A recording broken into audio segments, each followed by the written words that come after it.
بسم اللہ الرحمن الرحیم۔ حضرت عمر بن شعیب رضی اللہ تعالیٰ عنہ بواسطہ اپنے والد اپنے دادا سے روایت کرتی ہیں کہ نبی کریم صلی اللہ علیہ وآلہ وسلم نے فرمایا، جب تمہاری اولاد 7 سال کی ہو جائے تو انہیں نماز کا حکم دو،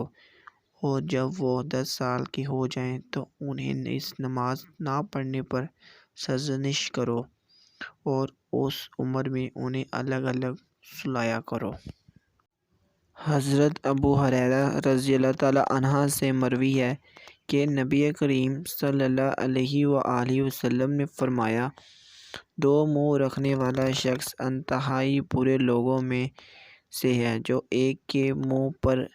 کچھ کہتا ہے اور دوسرے کے منہ پر کچھ۔ حضرت ابو ہریرہ رضی اللہ تعالیٰ عنہ سے مروی ہے کہ نبی کریم صلی اللہ علیہ وآلہ وسلم نے کلب اطہر کی طرف اشارہ کر کے فرمایا، تقویٰ یہاں دل میں ہے۔ کسی مسلمان کے لیے اتنی ہی برائی کافی ہے کہ وہ اپنے کسی مسلمان بھائی کو حقیر سمجھے۔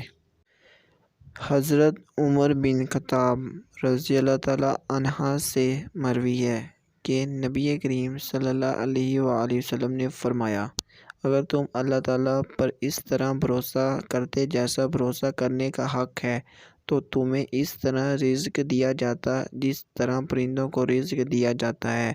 وہ صبح کو بھوکے نکلتے ہیں اور شام کو پیٹ بھر کر واپس آتے ہیں۔ حضرت ابو ہریرہ رضی اللہ تعالیٰ عنہ فرماتے ہیں کہ نبی کریم صلی اللہ علیہ وآلہ وسلم نے فرمایا، موسیٰ علیہ السلام نے اپنے رب سے سوال کیا کہ تیرے بندوں میں زیادہ فقیر کون ہے؟ اللہ تعالیٰ نے جواباً ارشاد فرمایا کہ وہ شخص جس کی نیکیاں حقوق العباد کا بدلہ ادا کرتے کم رہ جائیں گی۔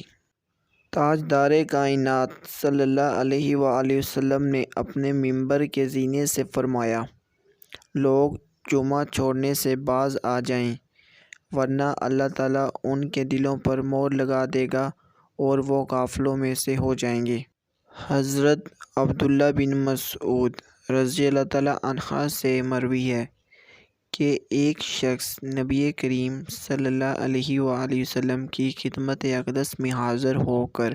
عرض کیا کہ یا رسول اللہ صلی اللہ علیہ وآلہ وسلم، اس شخص کے بارے میں آپ کا کیا ارشاد ہے جو کسی قوم سے محبت رکھتا ہے لیکن ان سے ملا نہیں؟ اس پر نبی کریم صلی اللہ علیہ وآلہ وسلم نے فرمایا، قیامت کے روز آدمی اسی کے ساتھ ہوگا جس سے وہ محبت رکھتا